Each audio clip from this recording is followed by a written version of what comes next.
এই বাচ্চাটা যেদিন বুঝের হবে, ও বুঝের হইয়া তালাশ করবে আমার বাবাই কই, আমার মা কই, আমি কাকে মা বলে ডাকবো, আমি কাকে বাবা বলে ডাকবো, কে আমাকে বাবার আদর দিবে, কে আমাকে মায়ের আদর দিবে। এরে ইসলামপুরের মানুষ,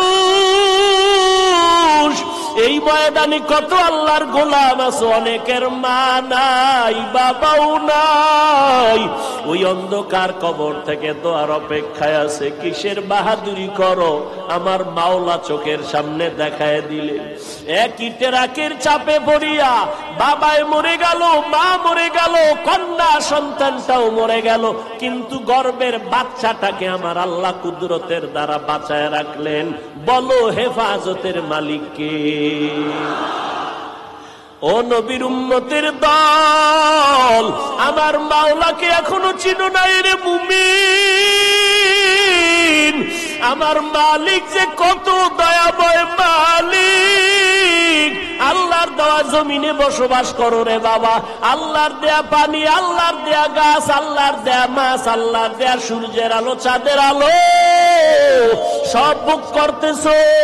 এরপর আমার আল্লাহ কয় নাই, আমি তোমাকে বলি না সারা রাত্র ইবাদতে কাটাও, সারাদিন তুমি ব্যবসা বাণিজ্য বন্ধ করে আমার ইবাদত করো। আল্লাহ বলেন নাই, বরং বান্দা ব্যবসা করো, চাকরি করো, লেখাপড়া করো, ডাক্তারি পড়ো, বড় ইঞ্জিনিয়ার হও, আলহামদুলিল্লাহ, স্কুলে পড়ো, কলেজে পড়ো, কোনো বাধা নাই। আল্লাহ চাই কি বান্দা, তুই 22 ঘন্টা সময় তুই ব্যবসা কর, চাকরি কর, সন্তানের পেছনে সময় দাও। 24 ঘন্টার মধ্যে 22 ঘন্টা সময় দিয়ে দিলাম তোমারে, মাত্র বাকি থাকলো 2 ঘন্টা। এই 2টা ঘন্টা তুমি তোমার কল্যাণে আমার রাস্তায় ব্যয় করো। তাও একসাথে পারবি না, তুই ব্যস্ত। আমি আল্লাহ একসাথে 2 ঘন্টা চাই নাই। ফজরের 4 রাকাত নামাজে 20 মিনিট দিয়া এবার তুই আবার ব্যবসায় চলে যা, আবার জোহরের 10 রাকাতে 20 মিনিট দাও, আবার তুমি দোকানে চলে যাও, আবার দোকানদারি করি এক ফাঁকে 4 রাকাত আসর পড়তে 20 মিনিট দাও, আবার তুমি ব্যবসায় চলে যাও, আবার মাগরিবের 5 রাকাতে 20 মিনিট দাও, আবার তুমি ব্যবসায় চলে যাও, এশার 9 রাকাত নামাজে আবার 20 মিনিট দিয়া তুমি তোমার সংসারে ঘরে চলে যাও, তোমার স্ত্রীকে সময় দাও, তোমার সন্তানের সময় দাও, দিয়া রাতের বেলা আরামে ঘুমাও, আবার ফজর উঠা 4 রাকাত নামাজ পড়ো। এই 22 ঘন্টার ভেতরে মাত্র 2টা ঘন্টা সময় 20 মিনিট 20 মিনিট করিয়ে তুমি নামাজে সময় দিবা। ব্যবসাটা নবীর তরিকায় করো, লেখাপড়া নবীর মোহাব্বত নিয়ে করো। ও বান্দা, এই 22 ঘন্টার সময় তুমি যে ব্যবসার মধ্যে দিয়েছো, আমি আল্লাহ এই ব্যবসাটাকেও তোমার নেকের পাল্লায় ওজন দেওয়ার ব্যবস্থা করে দিব। রাতের বেলা ঘুমাইয়া সময় কাটাইছো, আবার ওইটা ফজরের নামাজ যখন আদায় করেছো, আমি আল্লাহ তোমার ঘুমের সময়টাও নেকের পাল্লায় ওজন দিয়ে দিব। আল্লাহ রাব্বুল আলামিন আমাদেরকে সময় দিলেন 22 ঘন্টার ভেতরে 2 ঘন্টা সময় তুমি দিনের কাজে লাগাও। এই সময়টাও যারা দিনের পথে 5 বেলার নামাজ তুমি আদায় করবা, আমি আল্লাহ ফজর, আসর, জোহর, মাগরিব, এশা এই 5 বেলার নামাজের জন্য সময় চাইলাম। আমি আল্লাহ এর বিনিময়ে আমি আল্লাহ কোনো বিল নিলাম না। দুনিয়ার সব আমি আল্লাহ তোমার জন্য দিয়ে দিলাম, বাতাস করে দিলাম ফ্রি, তোমার খেদমতে আমি সূর্যের আলো ফ্রি করে দিলাম, চাঁদের আলো ফ্রি করে দিলাম। এরে নবীর উম্মতের দল, আমি আল্লাহ পাক এর বিনিময়ে চাইলাম 5 বেলার নামাজ। ও এলাকার যুবক, ও পর্দার আড়ালের আম্মা জান, আপনারা নবীদের মা, আপনারা সাহাবায়ে কেরামের মা, আপনারা আলেমের মা, হাফেজে কোরআনের মা। ও আম্মা জান, আপনারা খাদিজা রাদিয়াল্লাহু আনহার মতো নারী, ফাতেমা রাদিয়াল্লাহু আনহার মতো নারী, আয়েশা সিদ্দিকা রাদিয়াল্লাহু আনহার মতো নারী। রব্বুল আলামিন নবীজির মাধ্যমে নারীদের মর্যাদা, সম্মান ও অনেক গুণ বাড়িয়ে দিয়েছেন। ও পর্দার আড়ালের আম্মা জান, আপনার কি অন্তরটা চায় না একজন হাফেজে কোরআনের মা হইয়া কবরে যাবেন, আলেমের মা হয়ে কবরে যাবেন? আল্লাহর কাছে দোয়া করেন, ও দয়ার মালিক, মালিক মেহেরবানি করে আল্লাহ যাদের সন্তান দিছেন ওই সন্তান যেন কোরআনওয়ালা হয়। আপনি যখন কবরের মধ্যে যাবেন, কবরে যাওয়ার পর আপনার সন্তান কলিজা দিয়ে যেন কোরআন তেলাওয়াত করতে পারে, কোরআন পড়িয়া আপনার কবরে যেন শান্তির ফয়সালা করতে পারে। এরে নবীর উম্মতের দল, কারণ এই জমিনে কোরআন হেফাজতের জিম্মা নিয়েছেন আমার মালিক। আল্লাহ তাআলা কোরআন হেফাজত করবেন। ছোট ছোট বাচ্চার কলিজার মধ্যে আল্লাহ কোরআনটা ঢুকায় রাখছেন। 8 বছরের সন্তান 6 মাসের মধ্যে মাদ্রাসা হিসাব পুরা কোরআনটাকে মুখস্থ করে ফেলেছে। যাইবেন কই? এবার হেফজখানার বিরুদ্ধে লাগছে আর এক দল, লাগছে নি? বলে হেফজখানায় বাচ্চারে পড়াইয়া পঙ্গু হয়ে যাবে, মাথা নষ্ট, নামাজ ফরজ হয় নাই, এই বাচ্চাটারে এখন কেন নামাজের জন্য পাগল পারা বানায় ফেললা, পাগড়ি মাথায় কেন দাও? ওই আলেম জানে না মদিনার নবী বলেন, এ সন্তানের মা বাবারা, সন্তানের যখন 7 বছর হবে নামাজের মুসাল্লায় দাঁড় করায় দাও। যদি সন্তানের 10 বছর হয় তখন আর দেরি না করে শাসন যদি করানো লাগে শাসন করিয়া হলেও নামাজের মুসাল্লায় দাঁড় করাও। কারণ ছোট থেকে যদি গড়াইয়া উঠাইয়া না দেও, বড় হলে আর কন্ট্রোলে রাখা যাবে না। আমাদের মাদ্রাসাগুলো সন্তানকে এইভাবে শুধু পড়ায় না, আমাদের মাদ্রাসা, কওমি মাদ্রাসা দেওবন্দিতে গেলে দেখবেন একটা শিক্ষক একটা ছাত্রের পেছনে 24 ঘন্টা মেহনত করে।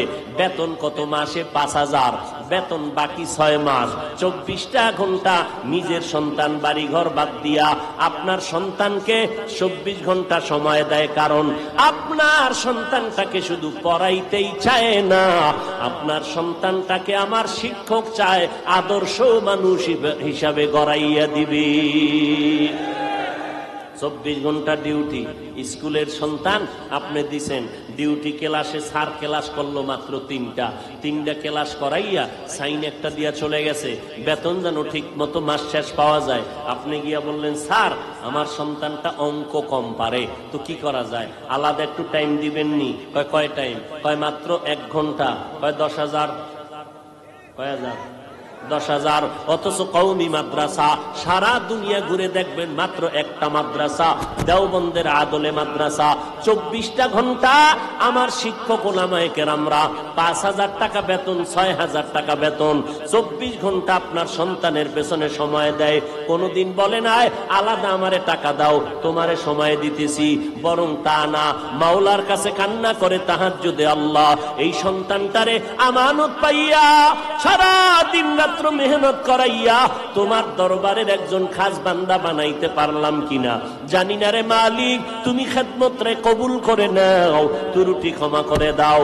ফজর থেকে রাত্র 10টা পর্যন্ত, আবার 10টা থেকে পরের দিন ফজর পর্যন্ত, প্রত্যেকটা সময় সময় মিনিটে মিনিটে ওস্তাদরা নজরে নজরে রাইখা সন্তানটারে আদর্শ মানুষ বানায়। কেমনে গোসল করবা ওস্তাদ ধরে ধরে শিখাইয়া দেয়, কেমনে খানার লোকমাটা দিবা ওস্তাদ ধরে ধরে শিখাইয়া দেয়।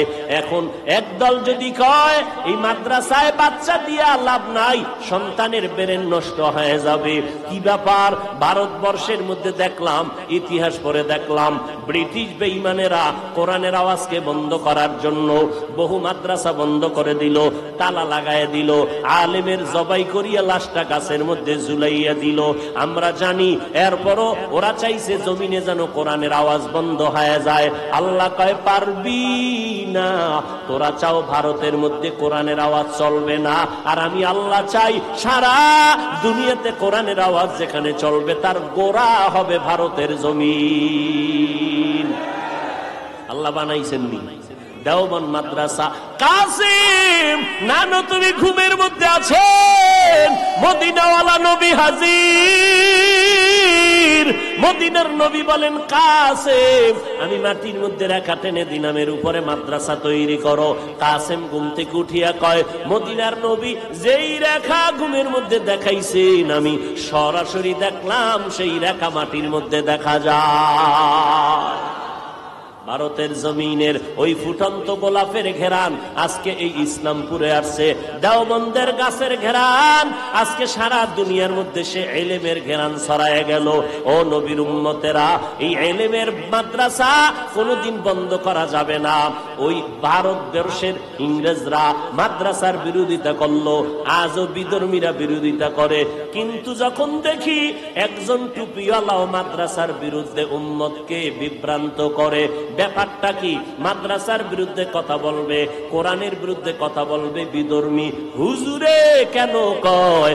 বুঝে নিলাম হুজুরে আসলে বিকৃত বিধর্মীদের গোলামে পরিণত হয়ে গেছি। আল্লাহ হেদায়াত দান করেন। আরো জোরে বলেন আলিফ লাম মিম যালিকাল কিতাবু লা রাইবা ফীহি হুদাল লিল মুত্তাকিন।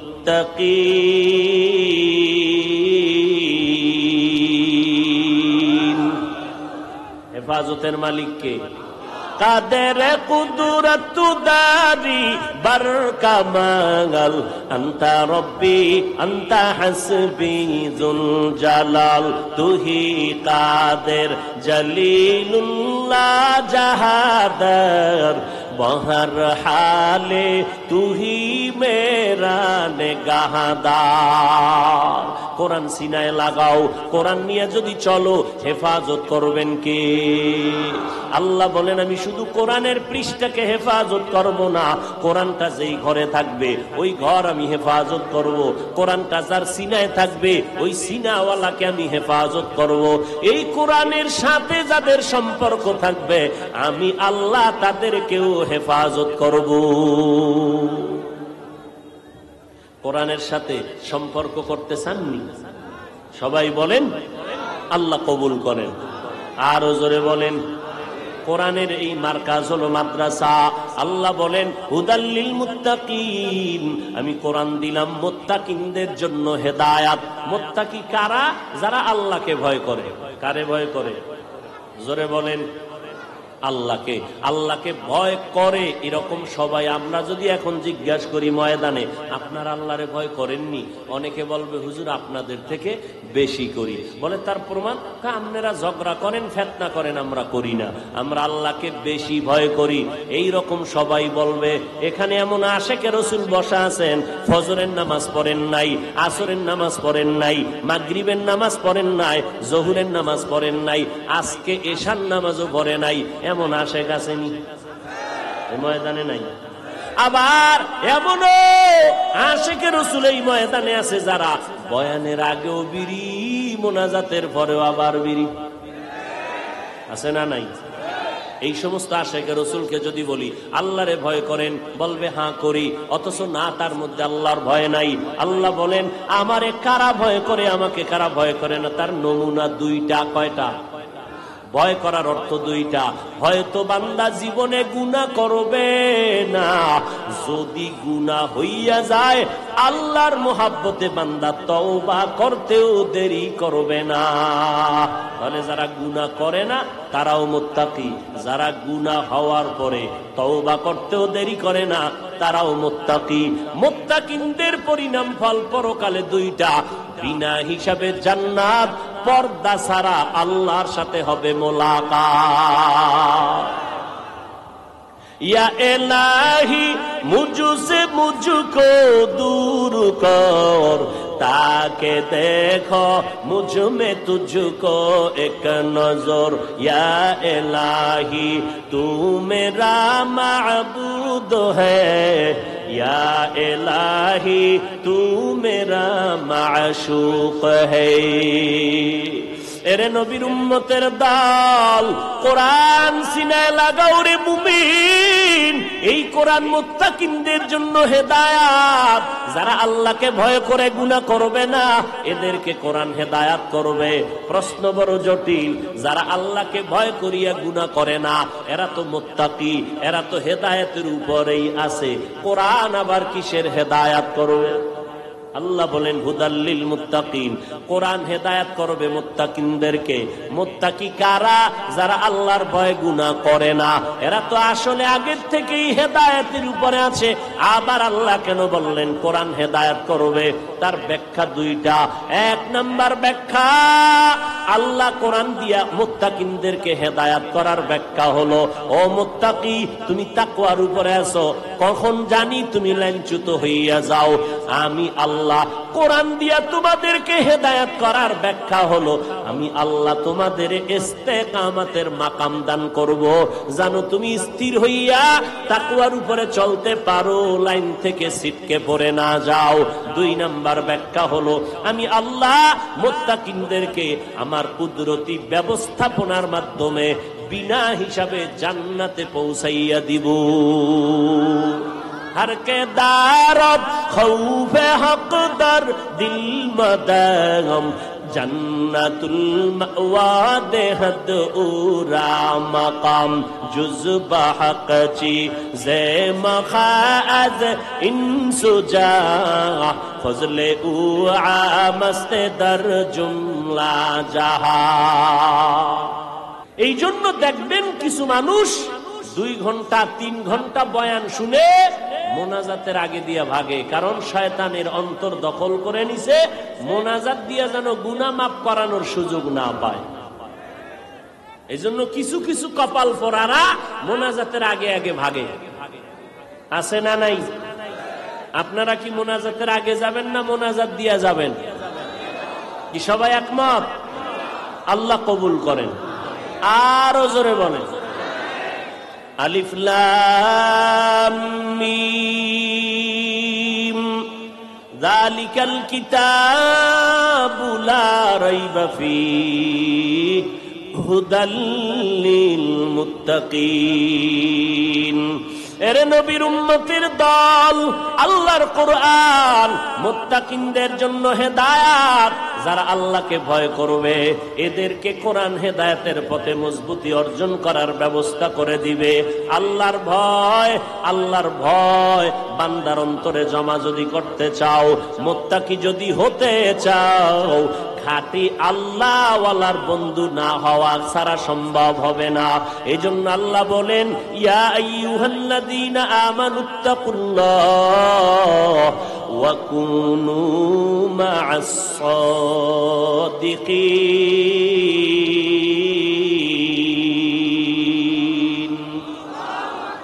আউলিয়ারা কারে উকবা ইখতিয়ার, জাহেলারা কারে দুনিয়া ইখতিয়ার। আল্লাহ ওয়ালাদের বন্ধু হইয়া এরপরে নিজের অন্তরের মধ্যে তাকওয়া ঢুকাও, না হয় গুনাহ থেকে বাঁচা সম্ভব হবে না। আর গুনাহ থেকে যদি বাঁচিয়া না থাকো, পরিণাম ফল বড় ভয়ঙ্কর হবে। ও এলাকার মুসলমান, ও যুবক, ও বৃদ্ধ বাবাজি, ও পর্দার আড়ালের আম্মা জানেরা, ভালো করে শুনে নাও, এই দুনিয়া আসল কিছুই না রে বাবা। এই মহামারী করোনায় কত তাজা তাজা প্রাণগুলো চলে গেল। কয়দিন আর দুনিয়াতে বাঁচবারে মুমিন, এমন কোন দিন নাই যে মরণের খবর নাই। আর বেশিরভাগ যুবকের লাশের খবরই বেশি পাওয়া যায়। এই যে কয়দিন আগে তুফান গেল, এক রাত্রের ভিতরে তুফান শুরু হয়ে গেল। মালয়েশিয়া থেকে যুবক টাকার গাট্টি নিয়ে আসলো, সুন্দর বিল্ডিং বানাইলো, অন্তরে কত আশা, ওই বিল্ডিং এর মধ্যে গিয়া আরামে ঘুমাবে, আরামে দিন যাপন করবে। বিল্ডিং উঠবে, ওঠার ভাগ্য হলো না। রাতের বেলা পার্শ্বে টিনের ঘরে ঘুমায় গেল, এক পার্শ্বে স্ত্রী আর বান্দা, একটা কন্যা সন্তান, 3 জন একটা খাটের মধ্যে ঘুমায় গেল।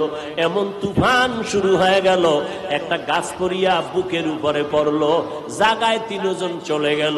লোকজন আইসা বলতেছি, আমরা নজর করে দেখলাম গাছটা বুকের উপরে পড়ে গেল, আমরা টানাটানি করলাম, আর নাড়াচাড়া করতে পারলাম না। পাশে বিল্ডিং এখন তাকায় আছে, মাত্র 2 দিন তুফানের 2-3 দিন পরে বিল্ডিং উঠবে। রং টং লাগাইয়া মোটামুটি বিল্ডিংটা সুন্দর করলো, কিন্তু আল্লাহর কুদরত, ওই বিল্ডিং এর বাবাও বেঁচে নাই, মাও বেঁচে নাই, সন্তানটাও বেঁচে নাই। এরে টাকাওয়ালা ভাই, কিসের বাহাদুরি করো? আজকে তুমি এখানে বয়ান শুনতেছো, আগামীকাল এই সময় তুমি সুস্থ থাকবা কিনা করো গ্যারান্টি আছেনি? আপনাদের জামালপুর থেকে মোমেনশাহী যাবেন, মোমেনশাহী থেকে ঢাকায় যাবেন, ওই মোমেনশাহী থেকে ঢাকার বিশ্ব রোডে আল্লাহর এক বান্দা রাস্তা পার হবে, এক পার্শ্বে আব্বা যান আর এক পার্শ্বে আম্মা যান, মাঝখানে একটা কন্যা সন্তান, তিনজনে হাতে হাত লাগাইয়া বিশ্ব রোডটা পার হওয়ার জন্য দৌড় দিল। রাস্তার মাঝামাঝি যাওয়ার পরে এমন জোরে একটা ট্রাক এসে ধাক্কা দিয়া জায়গায় তিনজনের ফালায় দিল। বাবায় মারা গেল, মাও মারা গেল, কন্যা সন্তানটাও মারা গেল। ওই মহিলার গর্ভে ছিল একটা বাচ্চা, ট্রাকের চাপে পড়ে বাচ্চাটা বের হয়ে গেল। আজও পর্যন্ত ওই বাচ্চাটা এখনো জিন্দা আছে, বাবায় নাই, মা নাই, আপন বোনটাও নাই। এই বাচ্চাটা যেদিন বুঝের হবে,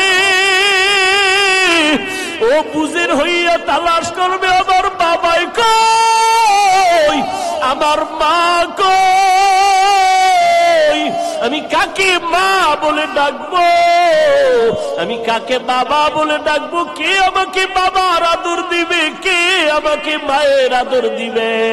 এরে ইসলামপুরের মানুষ, এই ময়দানে কত আল্লাহর গোলাম আছে, অনেকের মা নাই, বাবাও নাই, ওই অন্ধকার কবর থেকে দোয়ার অপেক্ষায় আছে। কিসের বাহাদুরি করো? আমার মাওলা চোখের সামনে দেখায় দিলে। একই ট্রাকের চাপে পড়িয়া বাবায় মরে গেল, মা মরে গেল, কন্যা সন্তানটাও মরে গেল, কিন্তু গর্ভের বাচ্চাটাকে আমার আল্লাহ কুদরতের দ্বারা বাঁচায় রাখলেন। বলো হেফাজতের মালিক কে?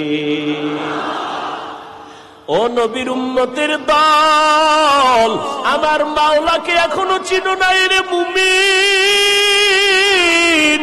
আমার মালিক যে কত দয়াময় মালিক। আল্লাহর দেওয়া জমিনে বসবাস করো রে বাবা, আল্লাহর দেয়া পানি, আল্লাহর দেয়া গাছ, আল্লাহর দেয়া মাছ, আল্লাহর দেয়া সূর্যের আলো, চাঁদের আলো, সব ভোগ করতেছো। এরপর আমার আল্লাহ কয় নাই, আমি তোমাকে বলি না সারা রাত্র ইবাদতে কাটাও, সারাদিন তুমি ব্যবসা বাণিজ্য বন্ধ করে আমার ইবাদত করো, আল্লাহ বলেন নাই। বরং বান্দা ব্যবসা করো, চাকরি করো, লেখাপড়া করো, ডাক্তারি বড় বড়, ইঞ্জিনিয়ার হও, আলহামদুলিল্লাহ, স্কুলে পড়ো, কলেজে পড়ো, কোনো বাধা নাই। আল্লাহ চাই কি বান্দা তুই 22 ঘন্টা সময় তুই ব্যবসা কর, চাকরি কর, সন্তানের পেছনে সময় দাও। 24 ঘন্টার মধ্যে 22 ঘন্টা সময় দিয়ে দিলাম তোমারে, মাত্র বাকি থাকলো 2 ঘন্টা। এই 2টা ঘন্টা তুমি তোমার কল্যাণে আমার রাস্তায় ব্যয় করো। তাও একসাথে পারবি না, তুই ব্যস্ত। আমি আল্লাহ একসাথে 2 ঘন্টা চাই নাই। ফজরের 4 রাকাত নামাজে 20 মিনিট দিয়া এবার তুই আবার ব্যবসায় চলে যা, আবার জোহরের 10 রাকাতে 20 মিনিট দাও, আবার তুমি দোকানে চলে যাও, আবার দোকানদারি করি এক ফাঁকে 4 রাকাত আসর পড়তে 20 মিনিট দাও, আবার তুমি ব্যবসায় চলে যাও, আবার মাগরিবের 5 রাকাতে 20 মিনিট দাও, আবার তুমি ব্যবসায় চলে যাও, এশার 9 রাকাত নামাজে আবার 20 মিনিট দিয়া তুমি তোমার সংসারে ঘরে চলে যাও, তোমার স্ত্রীকে সময় দাও, তোমার সন্তানের সময় দাও, দিয়া রাতের বেলা আরামে ঘুমাও, আবার ফজর 4 রাকাত নামাজ পড়ো। এই 22 ঘন্টার ভেতরে মাত্র 2টা ঘন্টা সময় 20 মিনিট করিয়ে তুমি নামাজে সময় দিবা। ব্যবসাটা নবীর তরিকায় করো, লেখাপড়া নবীর মোহাব্বত নিয়ে করো। ও বান্দা, এই 22 ঘন্টার সময় তুমি যে ব্যবসার মধ্যে দিয়েছো, আমি আল্লাহ এই ব্যবসাটাকেও তোমার নেকের পাল্লায় ওজন দেওয়ার ব্যবস্থা করে দিব। রাতের বেলা ঘুমাইয়া সময় কাটাইছো, আবার ওইটা ফজরের নামাজ যখন আদায় করেছো, আমি আল্লাহ তোমার ঘুমের সময়টাও নেকের পাল্লায় ওজন দিয়ে দিব। ইন্না লিল্লাহি ইন্না ইলাইহি আল্লাহ।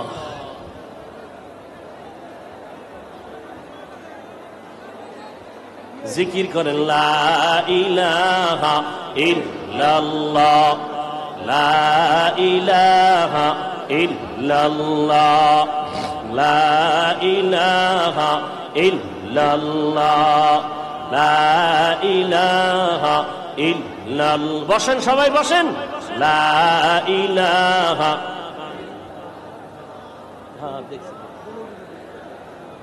ওই যে ওখানে টিনের চাল ভেঙে পড়ছে, দেখেন কোন কারো ব্যথা পাইছে কিনা, ক্ষতি হয়েছে কিনা। ওখানে যারা আছে দেখুক, আপনারা বসেন। আমাদের সন্দ্বীপের হযরত পীর সাহেব রহমতুল্লাহ আলাইহের সুযোগ্য সাহেবজাদা পীরে কামেল মুফতি ফয়জুল্লাহ দামাত বারাকাতুহুম ঐতিহ্যবাহী ঢাকা মাদানীনগর মাদ্রাসার স্বনামধন্য মহাপরিচালক হযরত স্টেজে চলে আসবেন এখনই। আমাদের সামনে বরকতের দোয়া করবেন। মোহাব্বতের সাথে আমরা সবাই দোয়ায় শরীক হওয়ার চেষ্টা করব। আল্লাহ পাক আমাদের সবাইকে কামিয়াবির সাথে কবুল করেন। হযরত আসতে আসতে আমি দু চারটা কথা বলবো, আর বাকি যারা বসেন বিশৃঙ্খলা যেন না হয়। আল্লাহ পাক সমস্ত মুসিবত থেকে মাজমায়ে মজলিসকে কবুল করেন। আরো জোরে বলেন। ভাইরা আমার, আল্লাহ রাব্বুল আলামিন আমাদেরকে সময় দিলেন 22 ঘন্টার ভেতরে 2 ঘন্টা সময় তুমি দিনের কাজে লাগাও। এই সময়টাও যারা দিনের পথে 5 বেলার নামাজ তুমি আদায় করবা, আমি আল্লাহ ফজর আসর জোহর মাগরিব এশা এই 5 বেলার নামাজের জন্য সময় চাইলাম। আমি আল্লাহ এর বিনিময়ে আমি আল্লাহ কোনো বিল নিলাম না।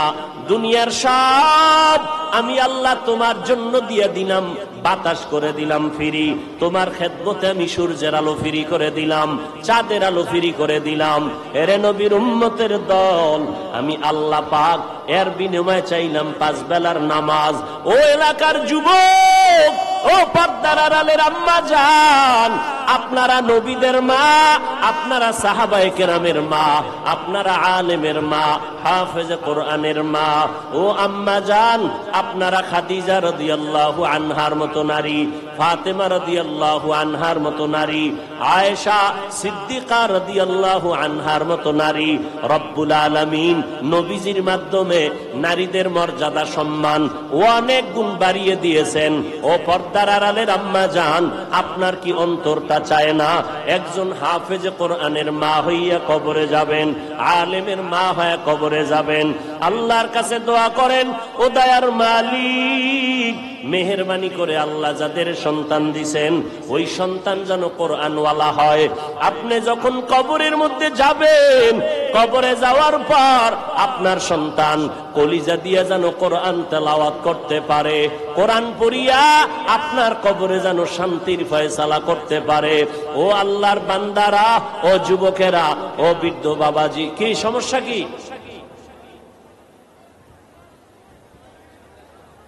কি সমস্যা? কি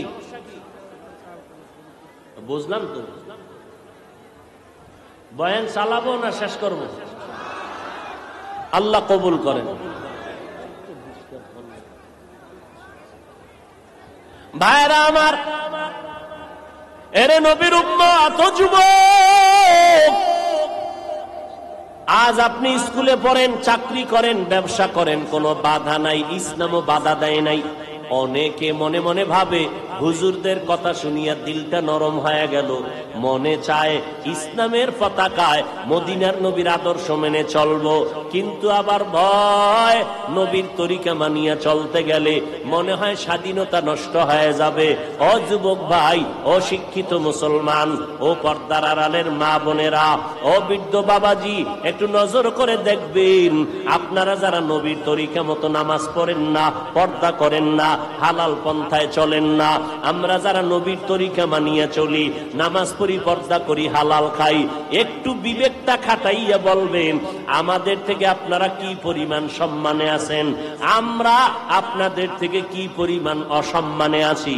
আপনি তো জবাব দিতে পারবেন না, আমি জবাব দিয়ে দিলাম। এই জমিনের মধ্যে তাকায় দেখবেন, আল্লাহর নবীর তরিকার আদর্শের বরকতে, কোরআনের বরকতে, নামাজের বরকতে আজ আমরা দেখেন, আপনারা মনে করেন নবীর তরিকা মানলে স্বাধীনতা নষ্ট হয়ে যাবে। কই, আপনারা নবীর তরিকা যারা মানেন না, আপনারাও 3 বেলা খানা খান, আমরা নবীর তরিকাওয়ালারাও 3 বেলা খাই। বরং তুলনামূলক আপনাদের থেকে ভালো খাই, পিওর খানা খাই, বেশি খাই। আপনাদের খানায় ভেজাল। আপনাদের খানায় কি? 3 বেলা খায় খানা মোটামুটি পিওর খাইয়া, আবার খায় গাঞ্জা, নাইলে মদ, নাইলে আরো কিছু। তাহলে যা খাইলো ওটাও নষ্ট করে ফেললো ভেজাল দিয়া। আমরা পিওর খানা খাই, আপনারাও 3 বেলা খান, আমরাও 3 বেলা খাই। আপনারাও রাতের বেলা ঘুমান, আমরা রাতের বেলা ঘুমাই। আপনারা নবীর তরিকা যারা মানেন না, আপনারা বিয়ে শাদী করছেন, সন্তান নিলেন। আমরা যারা নবীর তরিকা মেনে চলি, আমাদেরও বিয়ে শাদী হয়েছে, সন্তান আছে। আপনারা যারা নবীর তরিকা মানেন না, আপনারা ব্যবসা করেন, চাকরি করেন।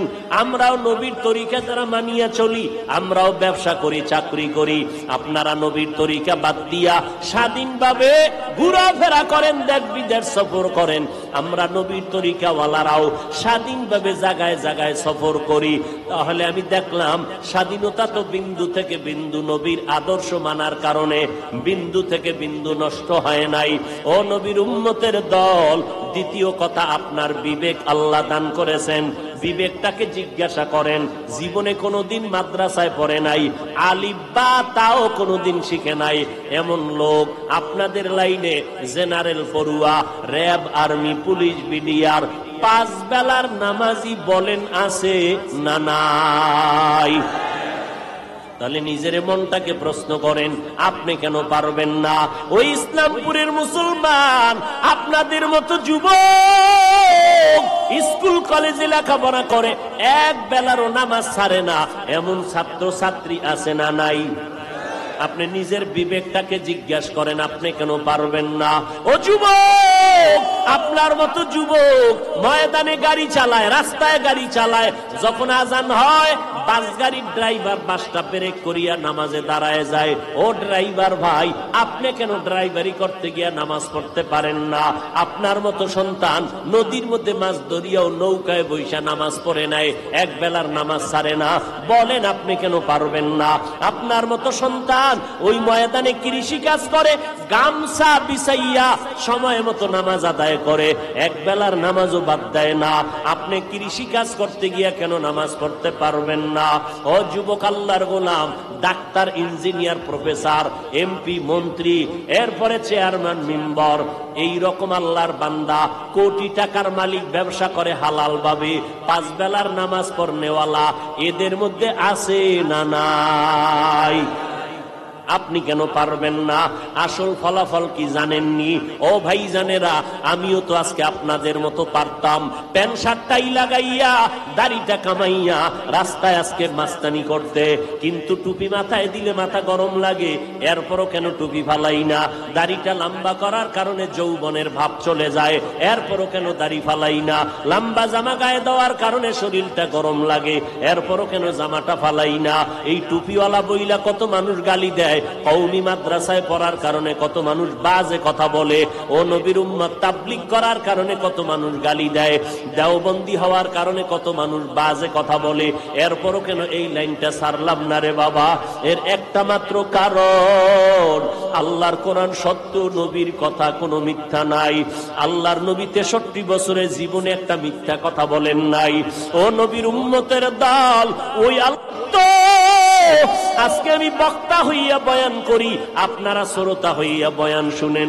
আমার ভক্তবৃন্দের অভাব নাই, আর আমি এই ভাবসাব নিয়ে যতই ভাবসাব দেখাইয়া বয়ান করি, আমার ভাবের মেয়াদ কত জানেননি? আমার ভাবসাব শেষ হয়ে যাবে যখন আজরাইল এসে বাঁশিতে সিগন্যাল দিয়ে দিবে। ওই সময় কে বক্তা কে শ্রোতা কোনো ভেদাভেদ নাই। যখন আজরাইল আসবে, সবার জন্য 3টা সাদা কাপড়, কে ধনী কে গরিব, কে প্রজা কে রাজা, কে ডাক্তার কে রুগী, কে আলেম কে মূর্খ, কে ধনী কে গরিব, কোনো ভেদাভেদ নাই। সাদা কাপড়ের প্যাকেট বানাইয়া ওই অন্ধকার কবরে নিয়া যখন রাখবে, ওই কবরের মধ্যে 2 জন ফেরেশতা আমার কবরে আপনার কবরে আসবে। আইসা ফেরেশতারা জিজ্ঞাসা করবে না কয় টাকার মালিক হইছেন, কত ইলম আপনার আছে, কি পরিমাণ শিক্ষা অর্জন করেছেন। সবার কবরে প্রশ্ন হবে মাত্র 3টা, রবের পরিচয় দাও, ধর্মের পরিচয় দাও, রাহমাতুল লিল আলামিনের পরিচয় দাও।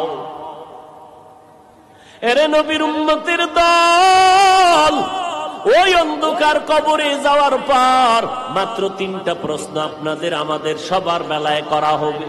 ওই রবের পরিচয় দাও, ধর্মের পরিচয় দাও, রাহমাতুল লিল আলামিনের পরিচয় দাও। এই 3টা প্রশ্ন যখন করবে, মদিনার নবী বলেন, যারা এই 3টা প্রশ্নের জবাব দিতে পারবে তাদের কবর হবে রওজাতুম মির রিয়াজিল জান্নাহ, আর যারা দিতে পারবে না তাদের কবর হবে হুফরাতুম মিন হুফারিন নার। এরে নবীর উম্মতের দল, কারা জবাব দিতে পারবে, কারা পারবে না? মদিনার নবী বলেন, দুনিয়াতে যারা রবের গোলামি করে কবরে যাবে, এরা কবরে গিয়ে জবাব দিবে রব্বি আল্লাহ, আমার রব একমাত্র আমার আল্লাহ। যারা দুনিয়াতে ইসলাম মেনে চলবে, তারা কবরে গিয়ে জবাব দিবে দীনিয়াল ইসলাম, আমার ধর্মের নাম একমাত্র ইসলাম। দুনিয়াতে যারা নবীর সুন্নতের আমল করে চলবে, মায়ার নবীর সুন্নতের আমল, বান্দা তুমি চুলগুলো কেমনে রাখবা, সেখানেও নবীর সুন্নত, আঙ্গুলের নখগুলো কেমনে কাটবা, সেখানেও নবীর সুন্নত, জুতা 2টা কেমনে পায়ে পরবা, সেখানেও নবীর সুন্নত, বাথরুমে কেমনে ঢুকবা, সেখানেও নবীর সুন্নত। যারা সুন্নত অনুযায়ী চলবে, কবরে যাওয়ার পর আমার নবীকে যখন দেখাইয়া দিবে, সুন্নতের আশেক নবীরে দেখা মাত্র চিনে ফেলবে। আমার আল্লাহ গাইবি আওয়াজ দিয়ে বলবেন, ও ফেরেশতা, আমার এই বান্দাকে আর ডিস্টার্ব করবা না, এখনই জান্নাতের বিছানাটা কবরে বিছাইয়া দাও, জান্নাতের সাথে রাস্তা বানায় দাও, আমার বান্দা এখন ঘুমাবে, কিয়ামত পর্যন্ত কবরের মধ্যে আরামে ঘুমাইবে, কেউ ডিস্টার্ব করবা না। 3.5 হাত কবরটা বড় বালাখানা বানায় দাও, আমার বান্দা আরামে ঘুমাবে। ও এলাকার যুবক, ও পর্দার আড়ালের আম্মা জান, ভালো করে শুনো, ওই অন্ধকার কবরে আল্লাহ না করুন, দুনিয়াতে যারা রবের গোলামি করবে না, ইসলাম মানবে না, নবীর সুন্নতের আমল করবে না, এরা যখন কবরে যাবে, এই জমিনের মধ্যে একদল নাফরমান, ওই 3টা প্রশ্ন যখন তাদেরকে করা হবে, তখন তারা বলবে, হা হা লা আদরি, আফসোস আমি কিছুই জানি না। এই কথা বলার পর আল্লাহর নবী বলেন, আমার আল্লাহ গাইবি আওয়াজ দিয়ে বলবেন, ও কবরের ফেরেশতা, এই নাফরমানকে আর কোনো জিজ্ঞাসাবাদ করার সুযোগ দিও না।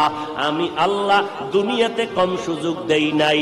আমার দেওয়া পানি, আমার দেওয়া বাতাস, আমার দেয়া চাঁদের আলো, সূর্যের আলো, আমার দেয়া নদীর মাছ, আমার দেয়া গাছের ফল, জমিনের ফসল খাইয়া এই নাফরমান একবারও আলহামদুলিল্লাহ বলে নাই, এবং এই বান্দা আমার দেওয়া নিয়ামত পাওয়ার পর একবারও শুকর আদায় করে নাই।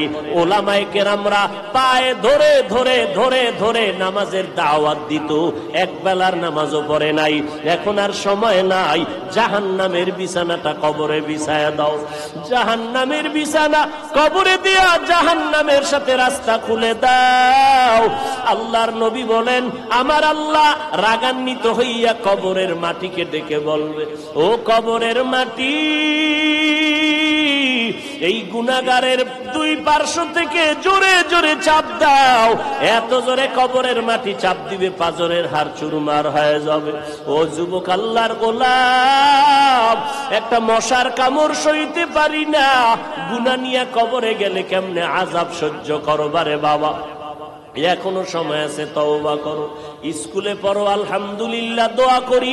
ডাক্তারি পড়ো, ইঞ্জিনিয়ারিং পড়ো, অনুরোধ করে বলবো, ওই পড়ায় কোনো বাধা নাই, তবে তুমি নবীর তরিকা মেনে চলো।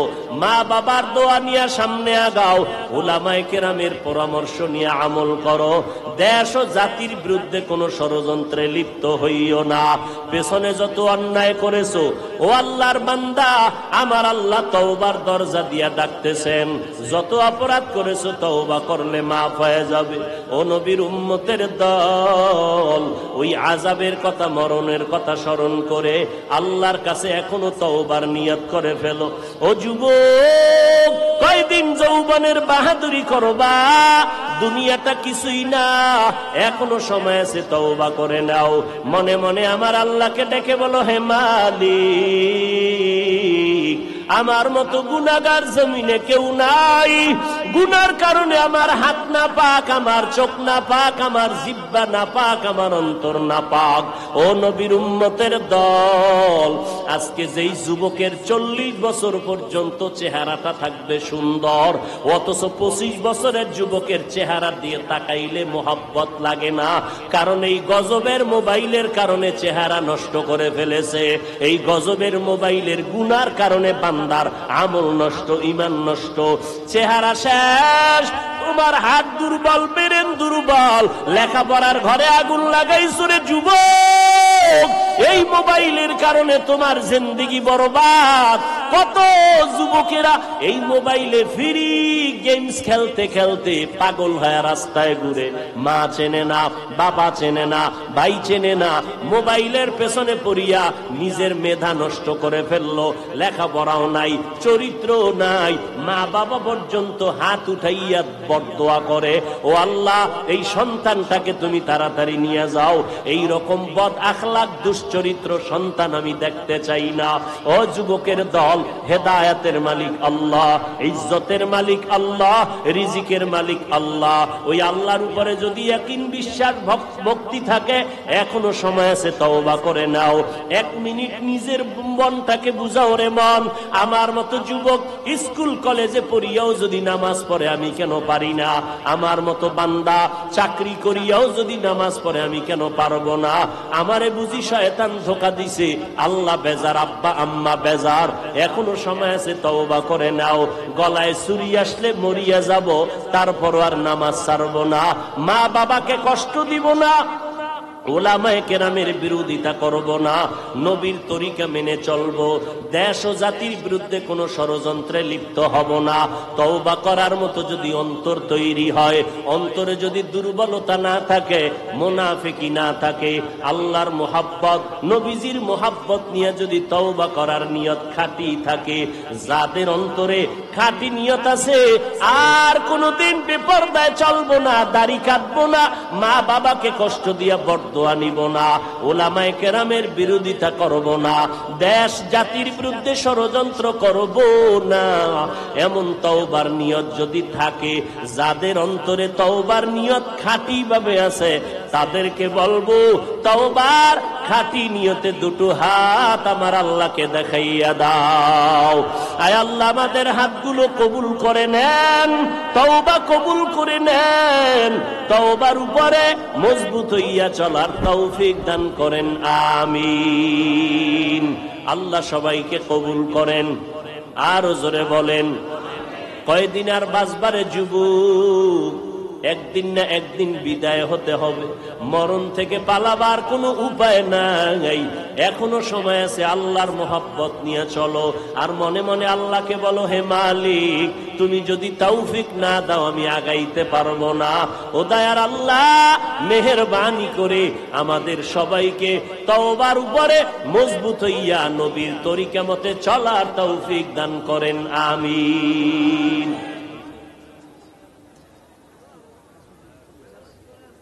এরে নবীর উম্মতের দল, আল্লাহ পাক রব্বুল আলামিন আল্লাহর কোরআন দিয়েছেন আমাদের হেদায়াতের জন্য।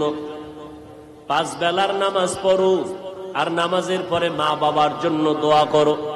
যারা কোরআন শরীফটা পড়তে জানো না, দৈনিক 1 ঘন্টা সময় দাও, ফজরের পর অথবা মাগরিবের পর 1 ঘন্টা সময় মসজিদের ইমাম সাহেব অথবা মুয়াজ্জিন সাহেব এর কাছে দিয়া আল্লাহর কোরআনটা শুদ্ধ করে নাও। কারণ কোরআন সহি না হলে বান্দা তোমার নামাজ হবে না। পুরা কোরআন শরীফ যদি পড়ার সময় না হয়, অন্তত 10টা সূরা শুদ্ধ করে নাও, ছোট ছোট 10টা সূরা পড়ো। কারণ এই কোরআনটা পড়িয়া সিনায় লাগাইয়া বান্দা যদি কবরের মধ্যে যাও, এই কোরআন তোমার কবরে গিয়া সুপারিশের জন্য দাঁড়ায় যাবে। قال النبي صلى الله عليه وآله وسلم إذا وضع الميت في قبره جاء القرآن عند رأسي والصلاة عن يميني والصيام عن شمالي وسائر الحسنات عند رجلي أو كما قال النبي عليه الصلاة والسلام। আল্লাহর কোরআন পড়া লাগবে নি? নামাজ পড়লে কোরআন লাগবে নি? জোরে বলেন। নামাজ কয় ওয়াক্ত? মাঝে মাঝে 2-1 ওয়াক্ত ছেড়ে দিলে কোনো সমস্যা হবে না? জোরে বলেন। হবে বলার পরে যদি না পড়েন তাহলে ফিডাটা কেমন খাইবেন? মকুন সুসতি নামাজে পঞ্জগানা ফাওয়াইলুল লিল মুসাল্লিনাল্লাযিনা মুমিনারা ইনামাজ ইমদাদ দা ইস্তাঈনু আয়াতে কুরআ বাখা। নামাজ লাগবে নি? কথা কয় না। শুধু শুক্রবার, হ্যাঁ 5 ওয়াক্ত পড়েন না কেন? জুমার দিন মসজিদে মুসল্লি কম না বেশি? জোরে বলেন। আচ্ছা, জুমার দিনে এত মুসল্লি, নিচতলায় জায়গা নাই, দোতলায় জায়গা নাই, ভরপুর ভরপুর মানুষ। এরা ফজরের সময় কইছিল